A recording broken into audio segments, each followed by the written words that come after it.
One Piece, Arabasta Saga, Chapter 130, The Drum Island Arc Begins. Nami is sick, and they're on their way to Arabasta, but Nami's apparently very sick, with a very high temperature. They try to figure out if they can help her. They realize they can't. Nami gets up. She's been listening to them apparently, and basically pretends to be okay, and just says, we're gonna go anyway. Meanwhile, she also shows Vivi how serious the situation is in Arabasta via some newspaper that came out of nowhere. They decide, Nami decides to just push through it, basically, despite protests to the contrary. She senses a disturbance in the weather. Nami does, and just instructs everyone to move the ship south. And meanwhile, Vivi's realizing she really needs to get to Arabasta as soon as possible. So she comes out to ask a quote-unquote selfish favor, and you think she's going to just be like, please, can we just go straight to Arabasta? But no, she basically says, or Arabasta. That's a manga anime thing, right? That in order to get there as fast as possible, we have to get Nami well first. So then, to somewhat the surprise of everybody and the sort of pleasure of everybody, they're happy that she's willing to prioritize that, I guess. And then a giant cyclone comes out of nowhere. So I guess suggesting that Nami has some connection with the weather. I think this has come up before, but this is the most obvious display of it. And her commanding everybody to turn the ship to the south basically saved everyone's life. They're looking for, they decide to go look for an island or a doctor or somewhere to get her help. And they turn off course, and it looks like it starts snowing, probably. And they think they see somebody, and that's the end of the chapter. Chapter 131. It is snowing, and they come upon the guy that they see is someone standing apparently on the water. Immediately thinking, what is it, frozen over or something? Except they're also sailing in the water. So no, turns out that it's a giant submersible pirate ship that comes up out of the water and shocks everybody. And it's a bunch of pirates, and they basically attack. We meet their captain, Wapole of Tin, captain of the Tin Tyrant Pirates. And he eats his knife. There's food on it, but he eats the food and the knife along with the food. And he eats the handle of the knife. He starts eating the ship. That about does it, of course. And Luffy attacks. Everyone attacks. And they're pushovers, basically, except their captain has some kind of power, which I guess is the munch fruit is what they call it. So it's a devil fruit, so I guess it can eat anything. And of course, he tries to eat Luffy and discovers that he's very chewy. And Luffy basically, he gets his hand stretched out of the guy's mouth, and I think he must take hold of something and just launches him. Vivi recognizes him, and that's the end of the chapter. So chapter 132, Luffy wants to throw water on her to cool her down and gets reprimanded. They kind of realize they can't navigate in the dark without Nami, so they anchor and they sleep, and they think back on what just happened with the Wapole pirates, or Captain Wapole, or whatever they were called. And yeah, you do find out he literally got sent. In fact, they say he's been hurled into space. So he got sent. That's pretty good. I don't know, I guess they just left him alone, but I'm sure they're going to come back because they're threatening them. Remember us. Remember us, remember. I think it's Sanji who says they're just a bunch of idiots. They start talking about the weather, and they realize it hasn't changed, and apparently that's a sign of being close to land, and they explain that there are basically 4 types of islands, and each of those islands have all 4 seasons. You will have to endure 16 seasons, beginning with summer on Summer Island and ending with winter on Winter Island. That's how they explain it. Anyway, so this is all to say, look for an island, because the weather being stable should mean there's an island nearby. And sure enough, there's an island. And Luffy freaks out. He's super excited. He thinks it's so cool that there's snow. Everyone else puts on their winter clothes that apparently I think they already had them on from the beginning here, except for Luffy, which fortunately they packed, right? And then they point out how cold it is, and eventually Luffy realizes he's freezing cold, and also apparently finds some winter clothes that he had packed and brought along. They go into the island, which looks pretty cool, really. They get stopped, and they're told to turn around because they're recognized as pirates, and they don't want to let them on. And Luffy almost loses it on them, or somewhat does, because really they take a shot at Vivi, and she's okay, though, so she talks Luffy down. Instead, they try to be polite. It's interesting. It's almost like they did take a shot, but then again, Luffy and company are sort of invading. So it makes sense, actually. Luffy learns something from Vivi here and actually asks nicely if they'll bring them a doctor. And they finally agree that they will take them to the village and let them know that their only doctor is a witch. And that's the end of the chapter, so we'll see where it goes. She's a witch.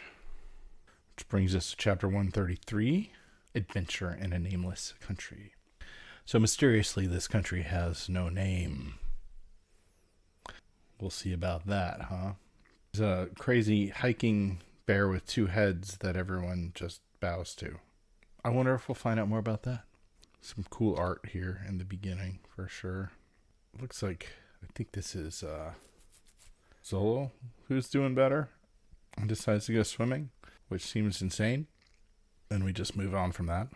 There's more strange animals walking around, and we just move on from that. We get a little taste of there's some kind of election coming up, so that's a little hint at something, I think. This guy, who turns out to be Captain Dalton, says he's not worthy, which probably means he is actually worthy. They're focused on getting her to this witch, who turns out to be way up high on one of those like columns. I guess they're giant drums, Drum Island, hence, right? Something like that, I think, is the concept.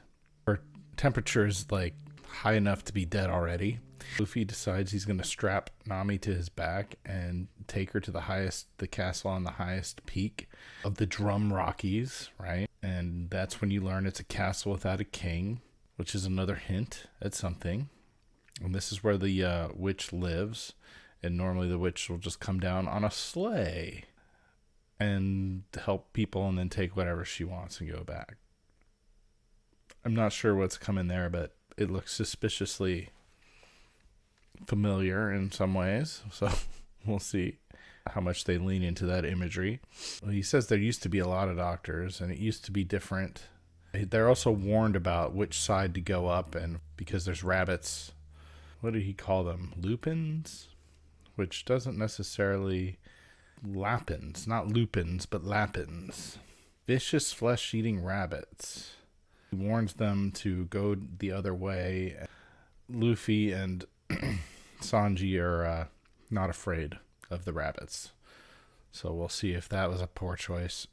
Vivi and Usopp hang back, and that's when we learn about the history here. And the reason they were so afraid to let these pirates in is because just a few months ago they were defeated by pirates. And they say there were only 5 pirates, the leader of which was Blackbeard.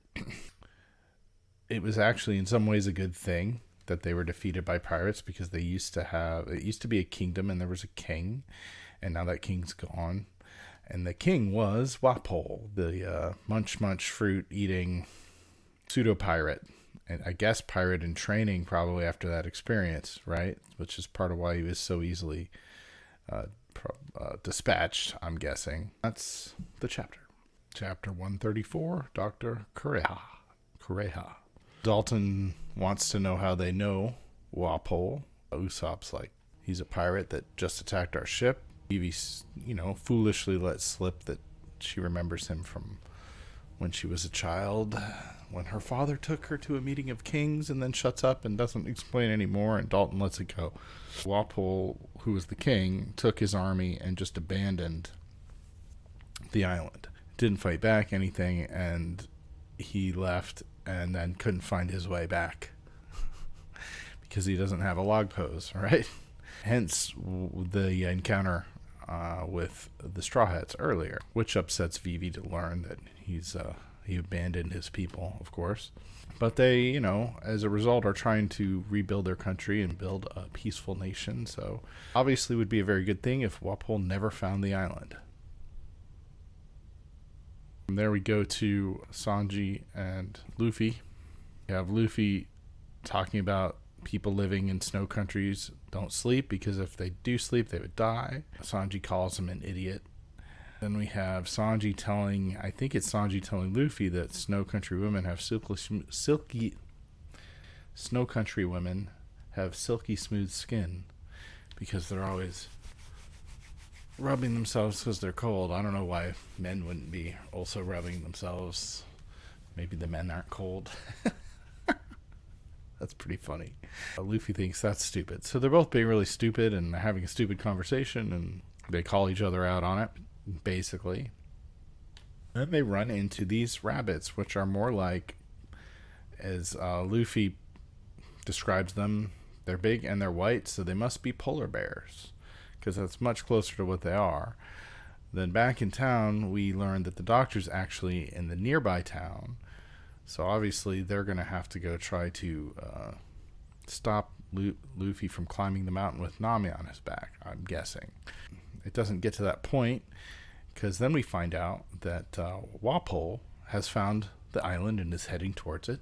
And then we go to the nearby town and we meet Dr. Kureha and Dr. Kureha's beloved reindeer, Tony Chopper. That's a name that's very familiar to me. I have a feeling we'll be seeing more of Tony Chopper in some form or another. So we see the doctor at work getting into a middle of a situation where a kid's crying but won't explain what's wrong, and the father being just very aggressive and angry about it. And she kind of goes in and I guess she kind of teaches him a lesson.